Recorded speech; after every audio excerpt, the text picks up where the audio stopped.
Avec Terminus Malocène, Daniel Pénac réunit sa tribu pour un bouquet final. Cette suite du premier tome, Le cas Malocène, ils m'ont menti, ne se résume pas, elle se lit.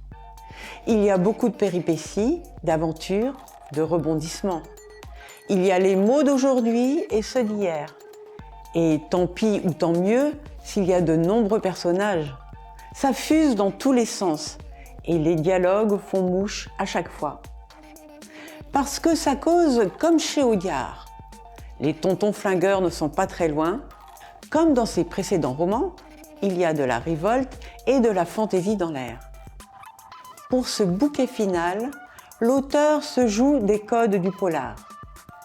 Avec une inventivité jubilatoire, il se plaît à voyager entre le passé et le présent pour saisir cet univers foisonnant, haut en couleurs. Léa avait 13 ans et moi 19. On n'était pas taillé pour une calamité de cette nature.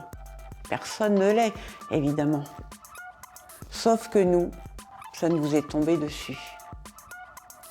Avec pudeur et sobriété, ce roman, inspiré de faits réels, raconte, au-delà d'un sujet de société, le féminicide, le long combat de deux victimes pour réapprendre à vivre. Philippe Besson, avec beaucoup de sensibilité, apporte un éclairage singulier, adoptant le point de vue des enfants des mères tuées par leurs conjoints, dont on ne parle que trop rarement. Après Le Grand Monde, premier volet consacré à la période Les 30 Glorieuses, voici venu le temps pour le silence et la colère.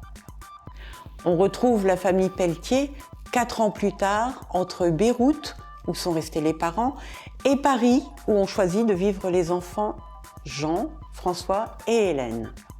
Cette fois, plus question de parler de guerre, ni de celle d'Algérie, pas encore commencée.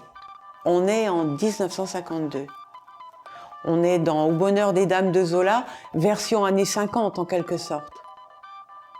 On est aussi dans l'histoire du féminisme, le rapport au travail et au corps, puisqu'il est aussi surtout question dans ce roman de chasse à l'avortement. Les femmes sont d'ailleurs au centre de l'histoire, avec le personnage d'Hélène et ce clin d'œil à Françoise Giroud avec son enquête de l'époque dans le journal Elle sur l'hygiène des femmes. De Paris au volcan ensoleillé d'Indonésie, en passant par un petit campus américain à la frontière canadienne, de vibrants portraits de femmes au destin entrecroisé se dessinent. Marie Vareille nous propose un roman contemporain dans lequel les sujets de la maternité, la dépression postpartum et l'hypersensibilité sont traités avec beaucoup de délicatesse. Les personnages sont poignants, bouleversants, attachants. Le lecteur ne peut être que touché par leur histoire et leur vécu. Un récit lumineux et aussi doux qu'une bulle de savon.